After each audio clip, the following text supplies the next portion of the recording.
Good morning student. আজকে আমি তোমাদের ক্লাস 9 এর এটা নতুন চ্যাপ্টার শুরু করব। অধ্যায় নাম্বার 9, বল, গতি এবং সূত্রসমূহ, force and laws of motion. Force and laws of motion. First, you should know what is force. মানে বল কাকে বলে। শুধু যদি ছোট ক্লাস 6-7 স্ট্যান্ডার্ডে যদি বলি তাহলে বলটাকে বলে কোনো বস্তুকে টানা বা ঠেলে দেওয়া। Push or pull on a body is called force. Very simple definition. যে কোনো একটা বস্তুকে আমি টানলাম, বল প্রয়োগ করলাম, কোনো একটা বস্তুকে আমি ঠেলে দিলাম, বল প্রয়োগ করলাম। You know, push or pull on a body is called force. শুধু কোনো একটা বস্তুকে আমি এরকম টানলাম, কোনো একটা বস্তুকে আমি ঠেলে দিলাম, এটাকে বলে বল। কিন্তু যদি তুমি একটু উপরের ক্লাসে যাওয়ার পরে তোমার আর সেই ডেফিনেশন বা সেই সংজ্ঞাটা চলবে না, তোমাকে আরো একটু ভালো করে প্রকাশ করতে হবে যে what is the definition of force বা বলের সংজ্ঞা কি।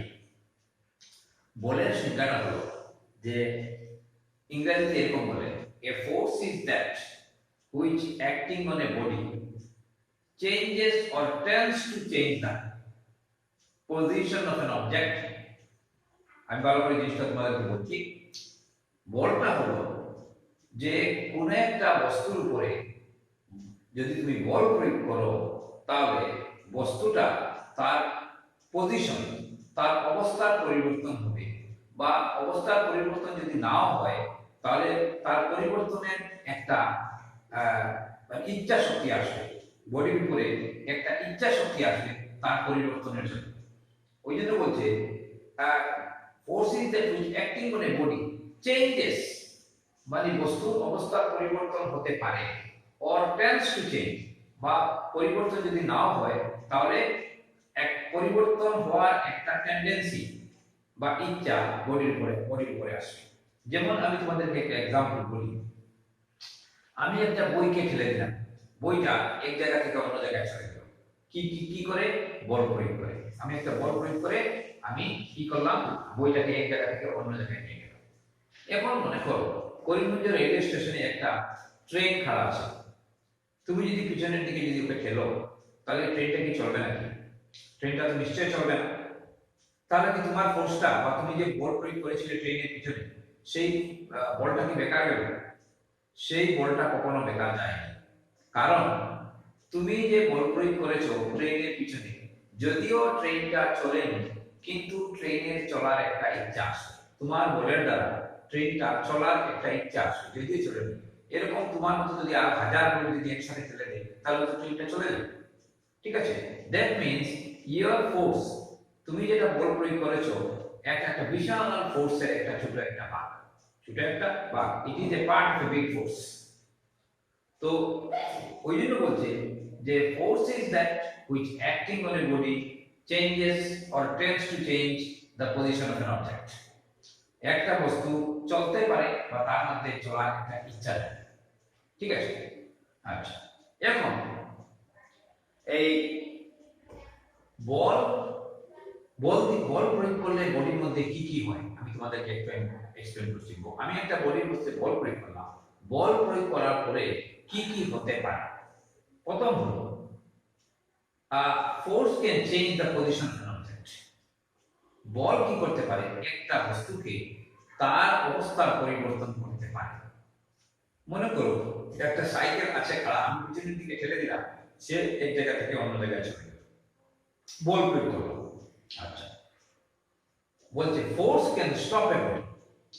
একটা বস্তুকে আমি বল প্রয়োগ করে তাকে আমি চলন্ত বস্তুকে আমি স্টপ করে দিতে পারি, তাকে রেস্টে নিয়ে আসতে পারি, স্থির অবস্থায় নিয়ে আসতে পারি। যেমন তোমার সাইকেলটা চলছে, হঠাৎ তুমি ব্রেক অ্যাপ্লাই করে দিয়েছো, তখন সাইকেলটা ব্রেক অ্যাপ্লাই এর সাথে সাথে খারাপ হয়ে যাবে।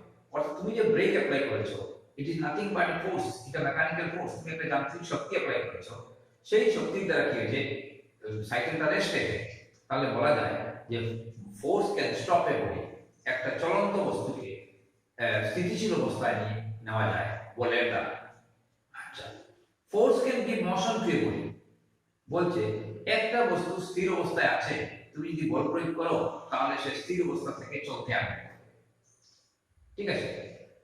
Force can change the direction of a body, বলছে বল প্রয়োগ করে আমি একটা বস্তুর দিশা, তার যে ডাইরেকশন সেটাকে আমি চেঞ্জ করতে পারি। মনে করো আমি সাইকেল নিয়ে এরকম যাচ্ছি, একজন এই দিক থেকে বল প্রয়োগ করে দিল, আমি এরকম যাচ্ছি সাইকেল এই দিকে, আমি এরকম যাচ্ছি, আমি যখন এই দিক থেকে বল প্রয়োগ করে দিল তখন কেউ এরকম হবে। তাহলে আমার যাওয়ার ইচ্ছে ছিল ওই দিকে, আমার ডাইরেকশনটা এই দিকে হয়ে গেল। এই যে এই দিক থেকে বল প্রয়োগ করেছে, সে বল প্রয়োগ কি করেছে, আমার ডাইরেকশনকে চেঞ্জ করে দিয়েছে, আমার যে দিশা যেটা, আমার যে দিশ যেটা সেটাকে চেঞ্জ করে দিয়েছে। তাহলে দেখা যায় force can change the direction of an object. তাহলে বল কি করতে পারে, একটা বস্তুর চলার পথকে, তার পথের দিশাকে পরিবর্তন করতে পারে, ঠিক আছে। নেক্সট আমি বলছি force can change the shape of a body, force can change the shape of a body, বলের দ্বারা একটা বস্তুর আকৃতিকে পরিবর্তন করা যায়। যেমন তুমি বাজার থেকে একটা সুন্দর একটা আপেল কিনে নিয়ে আসছো, খুব সুন্দর একটা আপেল, তুমি খুব জোরে একটা ব্লো মেরে নিচ্ছ, সঙ্গে সঙ্গে কি হবে, আপেলের শেপটা চেঞ্জ হয়ে যাবে, ফেটে যাবে। অর্থাৎ আমি যে ব্লো মেরেছি আপেলের উপরে, আমি কি করেছি, আমি আপেলের উপরে বল প্রয়োগ করেছি, বল প্রয়োগ করার সাথে সাথে কি হয়েছে, আপেলের যে আকৃতি ছিল সেই আকৃতিটা চেঞ্জ হয়ে গেছে। একজন মানুষ একটা নতুন গাড়ি কিনে নিয়ে আসলো, খুব সুন্দর গাড়ি, পরের দিন কি হলো, হঠাৎ একটা গাছের সাথে ধাক্কা লেগে গেল, তার তার আকৃতিটা চেঞ্জ হয়ে গেল। তখন কি হয়েছে, তুমি বল প্রয়োগ করে কি করেছে, এই যে গাছের সাথে যে ধাক্কা লেগেছে এখানে কি হয়েছে, বল প্রয়োগ হয়েছে, গাছ গাড়ির উপরে বল প্রয়োগ করেছে, গাড়ি গাছের উপরে বল প্রয়োগ করেছে, করে কি হয়েছে, যে তার শেপটা চেঞ্জ হয়ে গেছে। ওই জন্য বলছে force can change the shape of body, বল কি করতে পারে, একটা বস্তুর আকৃতির পরিবর্তন করতে পারে। তাহলে আমি তোমাদেরকে কি কি বলবো, ফার্স্ট বলছে ফোর্স ক্যান স্টপ এ, বল একটা বস্তুকে গতিশীল থেকে স্থিতিশীল অবস্থায় নিয়ে আসতে পারে। Force can give motion to a body, একটা বল প্রয়োগ করে কি করতে পারে, একটা স্থিতিশীল বস্তুকে গতিশীল অবস্থায় নেওয়া যায়। Force can change the direction of a body, বল কি করতে পারে, একটা বস্তু যেদিকে যাচ্ছে তার সেই দিকটাকে পরিবর্তন করতে পারে বল প্রয়োগের দ্বারা। তারপরে কি বলছে, force can change the shape of a body, বল কি করতে পারে, একটা বস্তুর আকৃতির পরিবর্তন করতে পারে। যেরকম আমি বলেছি একটা গাড়ি, নতুন গাড়ি তুমি কিনে নিয়ে আসছে, এত সুন্দর, আর হঠাৎ ধাক্কা লেগে কি হলো, গাড়ির আগে সামনাটা পুরো চেঞ্জ হয়ে গেল, শেপটা মানে কি হয়েছে, বল প্রয়োগ করা হয়েছে, তার জন্য পুরো গাড়িটার শেপটাই চেঞ্জ হয়ে গেছে। যেমন আমরা অনেক সময় অ্যাক্সিডেন্ট হয়ে যায়, আমাদের অ্যাক্সিডেন্ট হয়ে মানুষের মাথা ফেটে যায়, কেন, বল প্রয়োগ হয়েছে। হ্যাঁ, একটা গাড়িতে ধাক্কা দিয়েছি, বল প্রয়োগ করেছি, আমরা যেখানেই যাচ্ছি আমরা বল প্রয়োগ করছি, বল প্রয়োগ ছাড়া আমরা কোনো কাজই করতে পারবো না। ওই জন্য বলছে ওয়ার্ক ডান, কার্য কাকে বলে, কার্য ইকুয়াল টু বলছে বল পুরো দূরত্ব, ফোর্স ইনটু ডিসপ্লেসমেন্ট, ওইটা বলছে কার্য। হ্যাঁ, আচ্ছা, এখন আমি আসছি এই তোমাদের, আমি বল সম্বন্ধে তোমাদের কাছে অনেক কিছু বললাম, এখন আমি আসছি যে ইম্পর্টেন্ট যেগুলো জিনিস, যেগুলো তোমাদের এই প্রশ্ন আসে সেগুলো থেকে আমি আলোচনা করছি। আমি প্রথম বলছি ফার্স্ট ল অফ মোশন, মানে নিউটনের প্রথম গতিসূত্র। নিউটন তিনটা গতিসূত্র দিয়েছিল, প্রথম গতিসূত্র, দ্বিতীয় গতিসূত্র এবং তৃতীয় গতিসূত্র। আমি এই প্রথম গতিসূত্র সমাধান করছি। নিউটন, তোমরা জানো নিউটন সম্বন্ধে, sir Isaac Newton he is a world famous scientist. তার সে কি করেছিল, পৃথিবীতে বিজ্ঞানের উপরে একটা জাগরণ, একটা রিভলিউশন সৃষ্টি করেছিল, সমস্ত বিশ্বে সে অনেক কিছু দিয়ে গিয়েছে। আজ তার ব্যাপারে আমি আরেকটু তোমাদেরকে পরে বলবো। তো দেখো, what is Newton's first law of motion, নিউটনের প্রথম গতিসূত্রটা কি বলছে, একটা বস্তু যদি স্থির অবস্থায় থাকে সে সব সময় সে স্থির অবস্থায় থাকতে চায়, একটা বস্তু যদি চলমান অবস্থায় থাকে সব সময় সে চলতে থাকতে চায়, যতক্ষণ পর্যন্ত তার উপরে কোনো বল প্রয়োগ না করা হয়। বলছে if a body is at rest it wants to remain at rest, if a body is in motion it wants to remain in motion until and unless you will apply an external force from outside. বলছে একটা বস্তু যদি স্থিতিশীল অবস্থায় থাকে সে সব সময় সে একই অবস্থায় একই স্থিতিশীল অবস্থায় থাকতে চায়। একটা বস্তু যদি গতিশীল অবস্থায় থাকে সে সব সময় সে একই গতিতে সে চলতে থাকতে চায় যতক্ষণ পর্যন্ত তার উপরে কোনো বল প্রয়োগ না হয়। ঠিক আছে, এখন আমি তোমাদেরকে একটা এক্সাম্পল দিচ্ছি। তুমি একটা বল কিক করলে মাটিতে, বলটা মাটিতে চলতে আসে, তাহলে প্রশ্ন হলো বলটা যখন চলতে আসে তার স্পিডটা কেন কমে যায়? সে তো নিউটনের গতিসূত্র প্রথম গতিসূত্র হিসাবে বলটা একবার যদি চলতে থাকে সেই একই গতিতে সেই জীবনভর চলতে থাকা উচিত, তাহলে সে কেন কিছু সময় পরে রেস্ট হয়ে যায়? তার কারণ হলো বলটা যখন মাটি দিয়ে যাচ্ছে তখন মাটির সাথে বলের সারফেসের ফ্রিকশন ঘর্ষণ হয়। সেই ঘর্ষণ একটা বল, সেই ঘর্ষণটা কি করে বস্তুটা যেদিকে যাচ্ছে তার ঠিক উল্টো দিকে ঘর্ষণটা অ্যাপ্লাই হয়। Frictional force always acts opposite to the direction of motion of the body. তাহলে বডিটা যেদিকে যাচ্ছে তার ঠিক উল্টো দিকে ফ্রিকশনাল ফোর্স বা ঘর্ষণ শক্তিটা সৃষ্টি হয়। আর ওর জন্য কি হয়, এটা একটা এক্সটার্নাল ফোর্স, এটা একটা মানে বাইরে থেকে একটা বল প্রয়োগ করা হলো আর তার জন্য ধীরে ধীরে বস্তুটা রেস্টে এসে যায়। আজকে দেখুন আমি সাইকেলটা পেডেল মেরেছি, সাইকেলটা ঘুরছে, তখন নিউটনের গতিসূত্র হিসাবে সাইকেলটাকে যখন তুমি একটা স্পিড দিয়ে দিয়েছো সেই একই স্পিডে সে জীবনভর চলতে থাকা উচিত, কিন্তু ধীরে ধীরে সাইকেলটার স্পিডটা কেন কমে যায়? তার কারণ হলো সাইকেলের মেশিন পার্টস যেগুলো আছে তার মধ্যে ফ্রিকশন হয়, ঘর্ষণ হয়। সেই ঘর্ষণের জন্য কি হয়, ধীরে ধীরে স্পিডটা কমে যায়।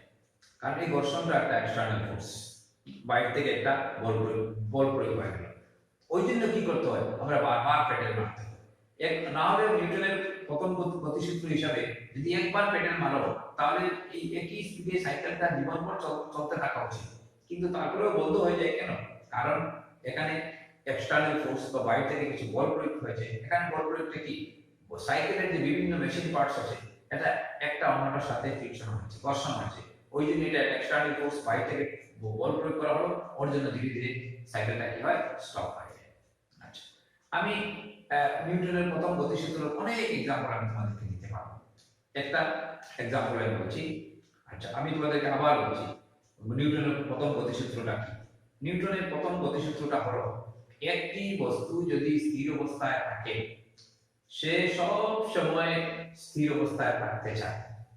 একটি বস্তু যদি গতিশীল অবস্থায় থাকে সে সব সময় সেই একই গতিতে চলতে থাকতে চায় যতক্ষণ পর্যন্ত তার উপরে কোনো বাইরের শক্তি প্রয়োগ করা না হয়। ঠিক আছে, তাহলে এখন আমি তোমাদেরকে একটা এক্সাম্পল দিচ্ছি। তুমি মনে করো এই বাসের মধ্যে বসে আছো, বাসের মধ্যে তুমি বসে আছো, এরকম আমি বসে আছি, আমি বসে আছি। বসার পরে আমি বাসটা রেস্টে আছে, আমি বসে বসে পেপার পড়ছি, খুব সুন্দর বসে বসে আমি পেপার পড়ছি, বাসটা রেস্টে আছে, আমিও রেস্টে আছি। বাসের মধ্যে আমি বসে আছি মানে বাস রেস্টে আছে, বাসে কোনো চলেনি, তাই আমিও চলিনি, আমার বডিটা রেস্টে আছে, বাসটা রেস্টে আছে। এখন কি হচ্ছে দেখো, হঠাৎ যদি বাসটা চলে যায়, এই দিকে বাসটা যদি চলে যায় তাহলে কি হলো দেখো, বাসটা কি হচ্ছে, স্থির থেকে মোশনের গতিতে চলে গেছে। আমার বডিটা কি হচ্ছে দেখবে সঙ্গে সঙ্গে দেখে বাসটা যদি চলে যায় হঠাৎ মাথাটা একদম পিছনের দিকে চলে যায়। মাথাটা পিছনের দিকে গেল কেন, তার প্রশ্ন হলো। তার কারণ হলো আমার বডির নিচের পার্ট যেটা, নিচের অংশটা বাসের সিটের সাথে লাগিয়েছে, উপরের পার্টটা সিটের সাথে লাগানো নয়।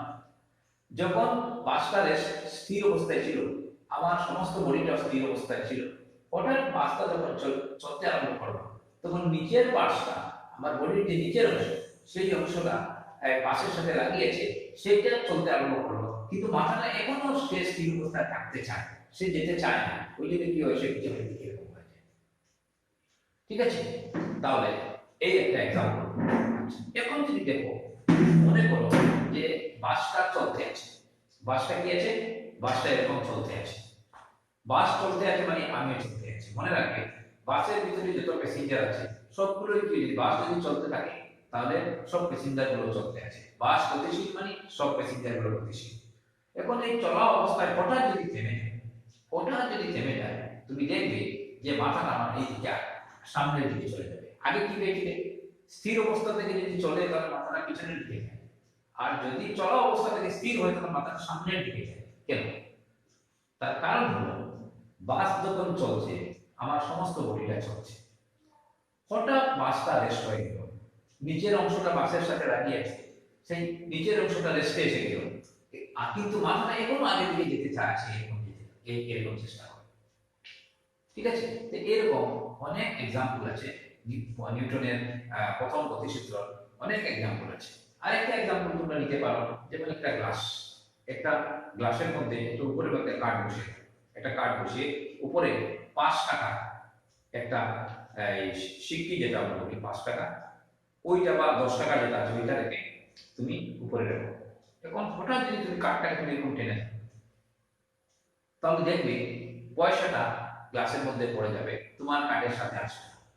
এখন তুমি প্রশ্ন করতে পারো, আমার কার্ডের মধ্যে এরকম ছিল, যেমন এই হলো গ্লাসটা, আর আমি কার্ডটা এরকম রেখেছি,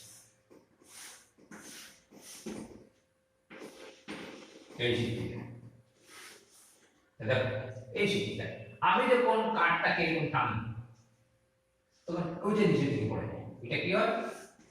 নিচের দিকে পড়ে যায়। এখন প্রশ্ন হলো, নিচের দিকে না পড়ে ওইটা তো কার্ডের সাথে লাগিয়েছিল, কার্ডের সাথে যায়নি কেন?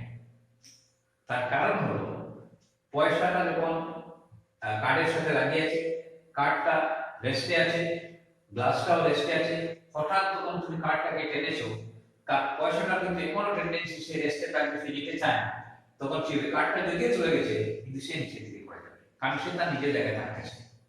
ঠিক আছে, নিচের দিকে কেন পড়লো? ডিউ টু গ্র্যাভিটেশনাল ফোর্স, মাধ্যাকর্ষণ শক্তি তাকে নিচের দিকে টেনে।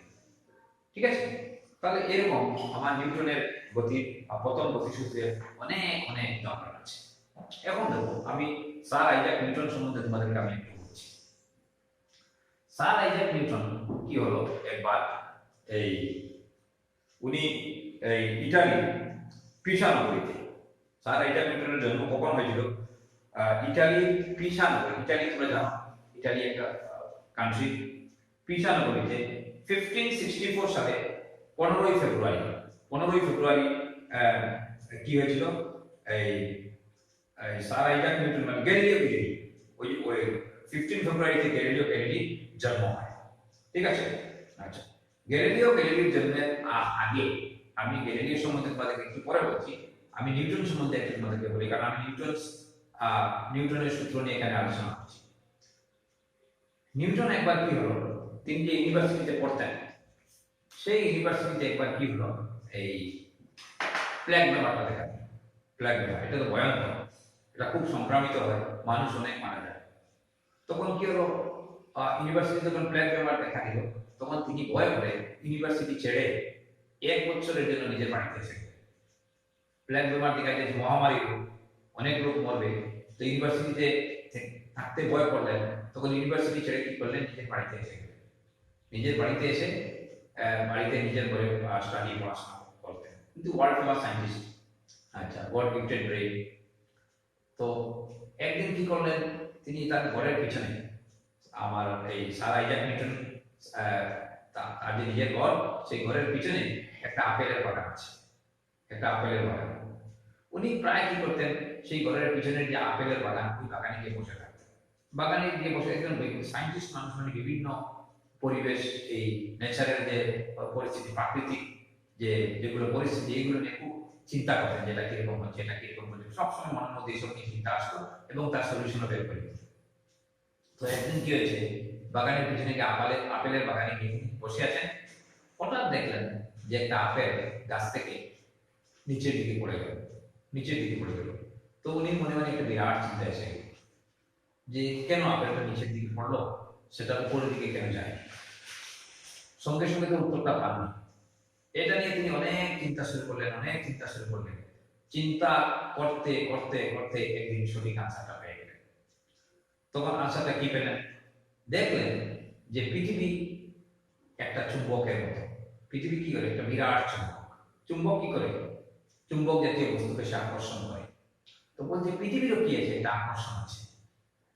তার পৃথিবী পৃষ্ঠে বা পৃথিবী পৃষ্ঠের উপরে যেগুলো বস্তু থাকে সব বস্তুকে সে কি করে, সে তার নিচের দিকে আকর্ষণ করে। সে কি করে, তার নিচের দিকে সে আকর্ষণ করে। আর সেই আকর্ষণটার নাম হলো মাধ্যাকর্ষণ শক্তি, যাকে ইংরেজিতে বলে গ্র্যাভিটেশনাল ফোর্স। কি করে, পৃথিবী পৃষ্ঠে বা তার পৃথিবী পৃষ্ঠের উপরে যতগুলো বস্তু আছে সব বস্তুকে সে কি করে, তার নিচের দিকে আকর্ষণ করে। তুমি যদি এক বালতি জল 10তলা বিল্ডিং এর উপর থেকে ছেড়ে দাও, কখনো উপর দিকে যাবে না, সবসময় সে নিচের দিকে আসবে। একটা গাছ থেকে যদি একটা আম ছুটে যায়, তাহলে সে উপরের দিকে যায় না, সে নিচের দিকে আসে। তাহলে দেখা যায় যে কোনো জিনিস কি করে, সবসময় নিচের দিকে আসে। তুমি সিঁড়ি দিয়ে যখন উপরের দিকে যাও, তোমার উঠতে কষ্ট হয়, কিন্তু যখন নিচের দিকে আসো তখন তোমার কষ্ট কম হয়। কেন?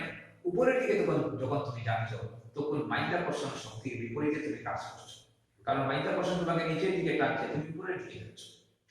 আর যখন তুমি নিচের দিকে আসবে, তোমার কি হবে, তোমার কষ্ট কম হবে। কেন? ওই সময় মাধ্যাকর্ষণ শক্তি নিচের দিকে, তুমিও নিচের দিকে, তোমাকে মাধ্যাকর্ষণ শক্তি সাহায্য করছে। ওই যে একটা সাইকেল নিয়ে যখন নিচের দিকে যাবে, পেডেল মারতেই লাগে না, অটোমেটিক চলে যায়। কেন? এখানে তোমাকে মাধ্যাকর্ষণ শক্তি তোমাকে হেল্প করছে। কিন্তু যখন আপে তুমি যাবে, তখন তোমাকে খুব কষ্ট হয়। কেন? তুমি ওই সময় মাধ্যাকর্ষণ শক্তির বিপরীতে কাজ করছো। তো এই যে মাধ্যাকর্ষণ শক্তি, যাকে ইংরেজিতে বলে গ্র্যাভিটেশনাল ফোর্স, সেই গ্র্যাভিটেশনের উপরে পরে নিউটনস অনেক কিছু দিয়েছেন। নিউটনস যাকে বলে বিশ্বজনীন সূত্র, যেটা আমি তোমাদেরকে একটু পরে একদিন পরে আমি তোমাদের সাথে আলোচনা করব। তো এই যে মাধ্যাকর্ষণ শক্তি, সেই মাধ্যাকর্ষণ শক্তির জন্য কি হয়, পৃথিবী পৃষ্ঠে বা পৃথিবী পৃষ্ঠের উপরে যত কিছু বস্তু আছে সবগুলো কি করে, সে তার নিচের দিকে টেনে, সে তার নিচের দিকে টানে। আচ্ছা, তো এইটা প্রথম নিউটন আবিষ্কার করেছিলেন, কিন্তু আনসারটা সেই দিনই বাগানে বসে বসে সঙ্গে সঙ্গে আসেনি। তার অনেক চিন্তার পরে, অনেক দিন পরে তিনি সঠিক উত্তরটা পেয়েছেন যে আপেলটা কেন নিচের দিকে আসলো। তার কারণ হলো পৃথিবী একটা মাধ্যাকর্ষণ শক্তি আছে, সে কি করে তার উপরে যত কিছু আছে সব বস্তুকে সে তার নিচের দিকে টেনে নেয়। অর্থাৎ বলছে, whatever things are on the surface of the earth and above the surface of the earth, all the things are attracting towards the center of the earth, and that force is called gravitational force. That force is called gravitational force. ঠিক আছে, তারপরে তোমরা উপরের ক্লাসে যখন যাবে আর অনেক কিছু পাবে। পৃথিবী পৃষ্ঠে কি হয়, বস্তুর পৃথিবী পৃষ্ঠে বস্তুর যে ওজন, যেটা ম্যাক্সিমাম, তুমি যতই উপরের দিকে যাবে তার ওজনটা কমতে থাকবে, যত নিচের দিকে যাবে তত তোমার বস্তুটা কমতে, ওজনটা কমতে থাকবে। সেন্টারে যাওয়ার পর, পৃথিবীর কেন্দ্রে যদি কোনো কিছু নিয়ে যাওয়া যায়, সেখানে বস্তুর ওয়েটটা কি হয়ে যাবে, জিরো হয়ে যাবে, মানে ওয়েটলেস হয়ে যাবে। আর যদি তুমি এইদিকে উপরের দিকে যদি নিয়ে যাও, অনেক উপরে যাওয়ার পরে কি হবে, বস্তুটা কি হবে, ওয়েটলেস হয়ে যাবে, মানে ফ্লট করবে, ইট উইল ফ্লট ইন দ্য ক্লাউড। ঠিক আছে, তো আজকে আমি এখানে রাখছি, কারণ অনলাইনে ক্লাস বেশি সময় তো নেওয়া যাবে না। আর আগামী দিনে আমি তোমাদের সঙ্গে আলোচনা করব জড়তা এবং ভর আর গতি বিষয়ক দ্বিতীয় সূত্র, যেটা second law of motion, Newton second law of motion নিয়ে আমি আলোচনা করব ফিজিক্যাল ফ্রেমে, যেটা পরীক্ষায় খুব বেশি আসে। আচ্ছা, কিন্তু আমার একটা প্রশ্ন হয় যে আমি নিজে থেকে আমি একটা ইউটিউব শুরু করেছি। ইউটিউব শুরু করার উদ্দেশ্য এটা নয় যে আমার নিজের পপুলারিটির জন্য বা কিছু জন্য, এটার জন্য নয়। কারণ হোয়াটসঅ্যাপে কি করে 10 মিনিটের বেশি ক্লাস পাঠানো যায় না, তো একটা জিনিস এক্সপ্লেন করাই যায় না, তার আগে একটা সময় শেষ হয়ে যায়, আর বেশি 11-12 মিনিট নিলে আর ক্লাসটা যায় না। সেই জন্য আমি কি করলাম, চিন্তা করলাম যে বেশি সময় কিভাবে পাঠানো যায়। বেশি সময় ক্লাস পাঠানোর জন্য আমি ইউটিউব সিস্টেম করেছি, যাতে ইউটিউবের মাধ্যমে 25 মিনিট বা 20 মিনিট 30 মিনিট পর্যন্ত ক্লাস নেওয়া যায়। তো সেই হিসাবে আমি করেছি।